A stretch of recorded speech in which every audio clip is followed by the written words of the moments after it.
18 লাখ কোটি টাকা ঋণ রেখে গেছে আওয়ামী লীগ সরকার। সদ্য ক্ষমতা হারানো আওয়ামী লীগ সরকার 15 বছরের বেশি সময় দেদার ঋণ নিয়েছে। এই ঋণের বড় অংশই নেওয়া হয়েছে দেশি উৎস থেকে। এর মধ্যে আবার বেশি ঋণ নেওয়া হয়েছে দেশের ব্যাংক ব্যবস্থা থেকে। অর্থ মন্ত্রণালয়ের অর্থ বিভাগ সূত্রে পাওয়া যায়, দেশি বিদেশি ঋণের তথ্য বিশ্লেষণ করে দেখা গেছে পদত্যাগের সময় শেখ হাসিনা সরকার 18,36,000 কোটি টাকার ঋণ রেখে গেছে। অন্তর্বর্তী সরকারকে এই ঋণ পরিশোধ এখন ব্যবস্থা নিতে হবে। বিশ্লেষকদের মতে সাবেক সরকারের যথাযথ ঋণ ব্যবস্থাপনা না থাকায় দেশি উৎস থেকে বেশি ঋণের পরিমাণ নেওয়া হয়েছে। যদিও বৈদেশিক মুদ্রায় বিদেশি ঋণ নেওয়াকে সব সময় স্বাগত জানান অর্থনীতিবিদ ও বিশেষজ্ঞরা। গত 15 বছরে অনেক বিদেশি ঋণ নেওয়া হয়েছে, তবে এসব ঋণের বেশিরভাগই নেওয়া হয়েছে দর কষাকষি ও বিচারবিহীনভাবে, যা সরকারের দায়দেনা ও পরিস্থিতিতে চাপ বাড়িয়েছে। অর্থ বিভাগ গত ডিসেম্বর পর্যন্ত দেশি বিদেশি ঋণের প্রতিবেদন আনুষ্ঠানিকভাবে প্রকাশ করেছে। তাতে মোট ঋণের স্থিতি দেখানো হয়েছে 16,59,334 কোটি টাকা। ঋণের হিসাব হালনাগাদ করা হয় 3 মাস পর পর। মার্চ ও জুনের হিসাব আরও কিছুদিন পর তৈরি করা হবে। অর্থ বিভাগ ধারণা করছে চলতি জুনে দেশে বেশি বিদেশি ঋণ স্থিতি দাঁড়াবে 18,36,000 কোটি টাকার মতো। এর মধ্যে দেশি অংশ হবে 10,35,000 কোটি টাকা আর বিদেশি অংশ 8,01,000 কোটি টাকা।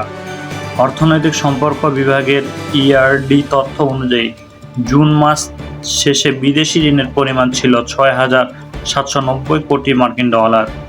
প্রতি ডলার 118 টাকা করে হিসাব করলে তা 8,01,000 কোটি টাকা দাঁড়ায়। গত ডিসেম্বর শেষে বিদেশি ঋণের স্থিতি ছিল 4,05,520 কোটি টাকা। গত ডিসেম্বর পর্যন্ত ঋণের যে স্থিতি ছিল তা দেশের 3টি বাজেটের মোট অর্থ বরাদ্দের সমান।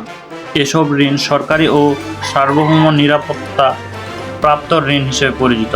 ঋণ নেওয়া, ঋণের সুদ দেওয়া, আসল পরিশোধ করা, আবার ঋণ নেওয়া, বিষয়টি এভাবে চলতে থাকে। স্থিতি হিসেবে উল্লেখ থাকা অর্থ ভবিষ্যতে পরিশোধযোগ্য। অর্থ বিভাগের তথ্য বিশ্লেষণ করে দেখা যায় 2017 সালের ডিসেম্বরে দেশি ঋণের স্থিতি ছিল 3,20,272 কোটি টাকা।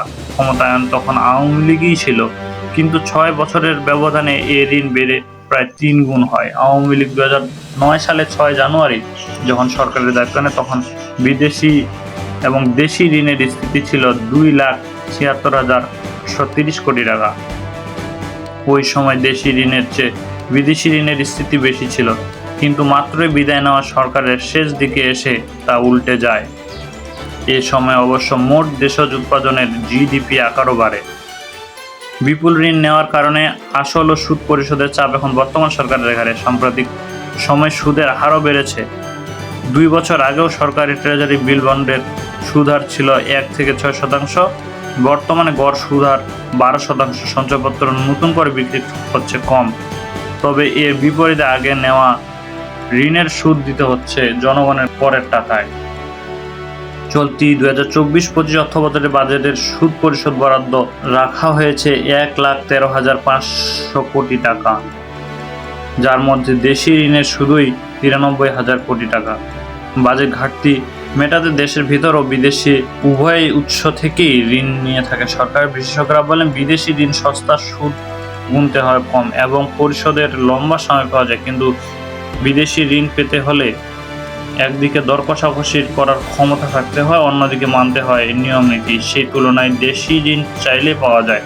অর্থনীতিবিদ ও বিশেষজ্ঞদের মতামতে আমলে না নিয়ে আওয়ামী লীগ সরকার এত বছর বেশি নির্ভরশীল থেকেছে দেশি ঋণের উপরে। ব্যাংক ব্যবস্থা থেকে ঋণের মধ্যে একটি উৎস হচ্ছে বাংলাদেশ ব্যাংক, আর একটি বাণিজ্যিক ব্যাংক। বাংলাদেশ ব্যাংক থেকে নেওয়া ঋণের অর্থই হচ্ছে টাকা ছাপানো। এতে বাজারে টাকা সরবরাহ বেড়ে যায়, যা উস্কে দেয় মূল্যস্ফীতিকে।